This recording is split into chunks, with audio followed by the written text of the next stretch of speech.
Welcome to the village.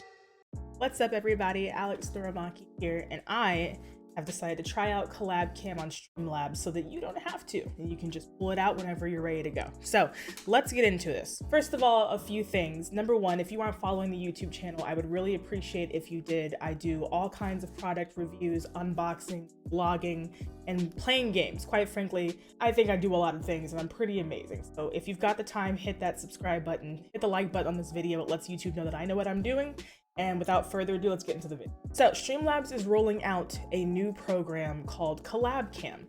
It is a source that goes directly into your Streamlabs desktop app that allows you to basically have guests on your stream without having to use a third-party software like Discord or Zoom or something else like that, which in these times is quite great because all of my friends are all over the country. The good news about Collab Cam is that it is integrated into Streamlabs directly, so there is no need to open up anything else.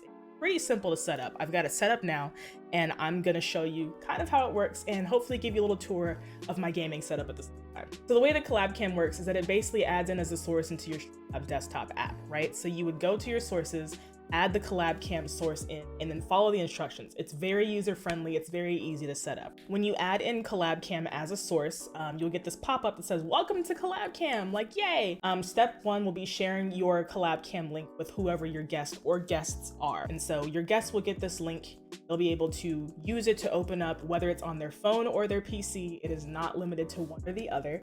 And they can actually use that to both see you and be a guest. Second up, you get to verify the identity of the person who wants to join your stream as a guest. So if for some reason you happen to get stream sniped and somebody has that link, you can still have control over who gets to be shown and heard on your stream as a guest through the Collab Cam app. And when you're ready, you can just add them to your stream with a click of a button. It's very, very easy. From then on, you can do whatever it is, whether it's a podcast, a cooking stream, if you're just talking trash with your friends while playing Fortnite, it's all there for you to use and you can have their face up on your stream, same as anything else.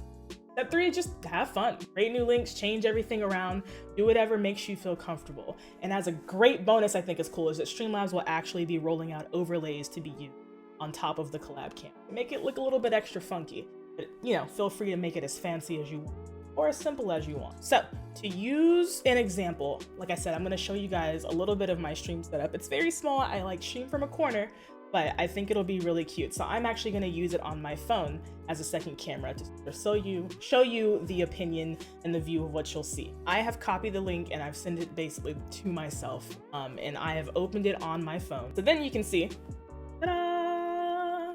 It'll pop up if you're on your phone on a mobile browser and it'll have everything and you can see like a big little, hi! You can see a preview of what you'll see and what your friend who is hosting you will see on their stream. You can see that it's picking up whatever I'm saying. It'll let you choose whichever mic you want to use, whatever camera you want to use. And since I'm just on my iPhone, obviously I'm just going to use the iPhone camera and the iPhone microphone. Like what else is there? It also allows you to add your name. So like, please add your name and check your setup, right? So my name is Alex number 2. Now there's 2 of me.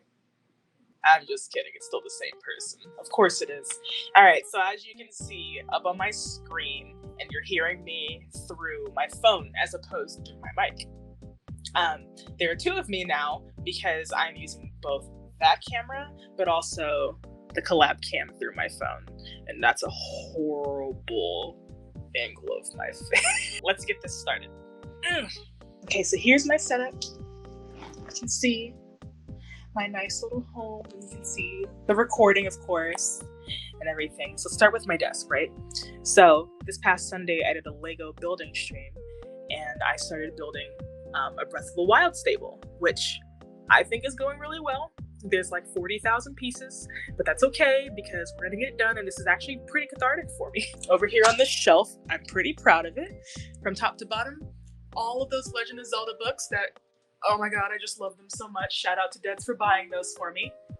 And then he also bought me the Encyclopedia Eorzea because shout out to Final Fantasy XIV. Plants, because I love plants with fairies hanging off of them, although this fairy is currently missing a wing because I'm not the most responsible person there ever was. Little Metroid plushie.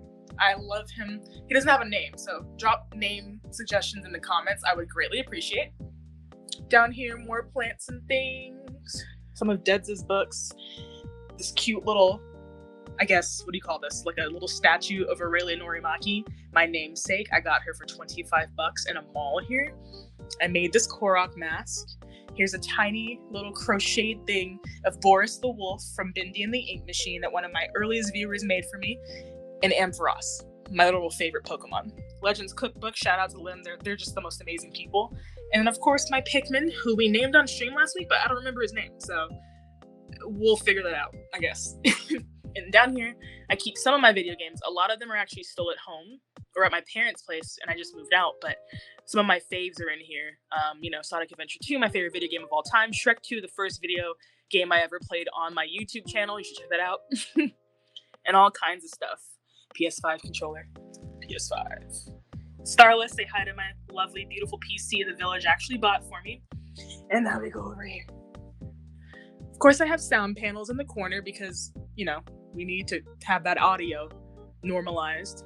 You can actually decorate sound panels with fabric markers, and it does not mess with the quality of the sound panels doing their job. So I drew all of the different class symbols from Final Fantasy XIV on this one. I drew Sage twice. You don't have to tell me, but it makes sense if you know 14. An image of Bold and Brash that Dead's bought me because he's amazing. He can hear me, that's why I'm yelling that. My lights. I'm very proud of this shelf because plants, I like plants. Game Dev, the same time that he bought me this wireless charger on my desk, he actually bought me this as well. And it's a 3D printed Goron pot, just like the one from Ocarina of Time that you can throw bombs into. It doesn't spin or nothing, but you can put a succulent in here, and it's like really cute. So I do want that.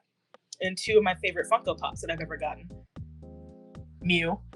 I got this one for like $19, but apparently it's like super rare now. I don't know. And then Tiny Tina. And then down here, of course, if I'm going to be a Zelda nerd, I have to have a Master Sword, right? Like I have to. Same time I got that AlexNorimaki figurine, I also got this sword because I had a problem that day. I decorated some of these sound panels. That one's clear. Suggestions taken. Eat dirt because eat dirt. Get sprunk because we play a lot of GTA 5 in the village. I need to finish this one for Deads because he donated a lot of money for one of the charity streams we did this year, and this was his prize. And I drew this because, again, I like plants.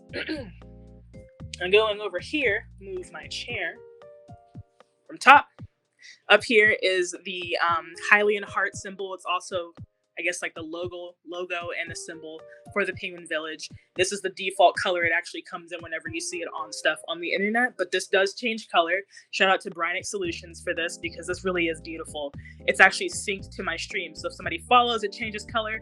If it raids, it actually goes like rainbow colors for a little bit. I mean, it's the coolest thing. I love this thing. Down here, fun story. My mods are mad at me because I didn't tell them I had a fish. I had a fish named Captain Gills, and he died last summer, and they're mad that they didn't know about the fish until the day that he died.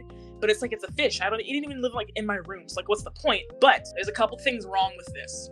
Number one, Captain Gills was a head and tail light tetra.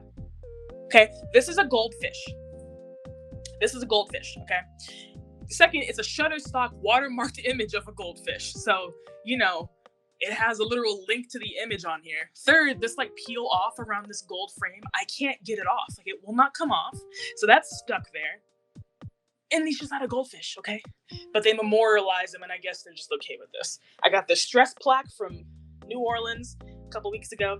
And here is my pot of what Deads likes to call my ethically sourced peacock feathers, because I actually interned at a primate sanctuary like several years back now. And every summer, all the male peacocks that lived on the property would actually molt, and I get to just take their feathers home. So these are actually ethically sourced, and they are real. Over here is my whiteboard, which normally has information about everything I have to do on a given day. But right now, I just want you to follow me, so you should follow me on all of these things. And then down here, Monstera, because of course, Plant Girl needs Monstera. And then some of my favorite plushes. Over there is Machi. Over there is Maki. I'm AlexNorimaki, and that's a Dark Chow. And I do believe that is everything I have to show you guys in my tiny little corner stream setup, as I almost knock something important over. Thank you for coming, and have a beautiful day. Back to you, camera Alex. Thanks for recording Alex on the collab cam. That was an awesome, amazing, top tier, never been done before, completely iconic of your own stream. See, there's so many things you can do with the collab cam. Like, yes, of course, be IRL and show off your streaming setup. Or a podcast. If you have a podcast and you record it live, this is like a perfect and easy solution for doing that. If you do a cooking stream and you have a multi-cam setup, that's perfect. There's so many different uses for the collab cam, and I think you're gonna love it. It's very easy to set up. It is integrated into Streamlabs desktop app from the jump. If you do not see it in your Streamlabs desktop app immediately, don't panic. They are rolling it out gradually to everybody who uses it and has a Streamlabs account. So just keep an eye on that. It should be with you pretty soon. I'm gonna have all the information you need, more things about collab cam, where to find it, how to use it, down in the description of this video. Yeah, that's really all I have to tell you. I hope you have fun with this. Thanks so much to Streamlabs for letting me have this amazing opportunity to review and show you guys how collab cam works. I really appreciate you guys. Thank you so much for watching this video. Again, like and subscribe if you enjoyed this. I do everything. I do everything on this. I play video games, I cook on here, I vlog on here, and I do product reviews and unboxing. So it's all kinds of fun, and you never know what you're gonna get from little old me. So until next time, bye!